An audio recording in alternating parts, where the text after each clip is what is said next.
کوہ قاف مشرقی داستانوں اور اسلامی روایات میں ایک پراسرار اور افسانوی پہاڑ کے طور پر مشہور ہے۔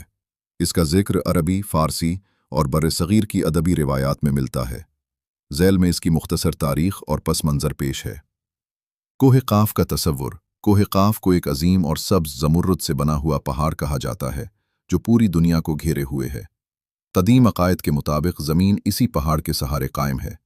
بعض روایات میں کہا گیا ہے کہ اگر کوہ قاف نہ ہو تو زمین لرزنے لگے۔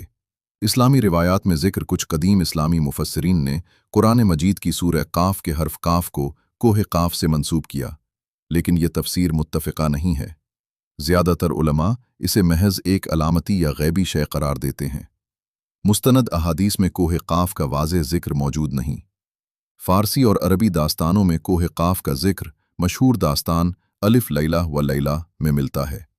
یہاں اسے جنات، پریوں اور عجیب مخلوقات کی سرزمین کے طور پر بیان کیا گیا ہے۔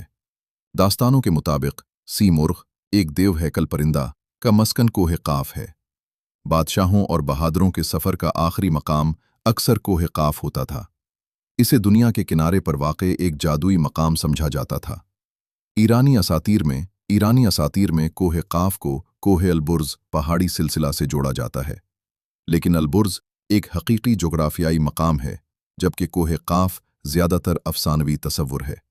بعض محققین کے مطابق یہ قدیم لوگوں کی دنیا کے کنارے کے بارے میں خیالی سوچ کی عکاسی کرتا ہے۔ علامتی اہمیت۔ کوہ قاف کو اکثر ناممکن یا انتہائی مشکل مقام، روحانی جستجو کی آخری منزل، راز اور غیب کی علامت کے طور پر استعمال کیا جاتا ہے۔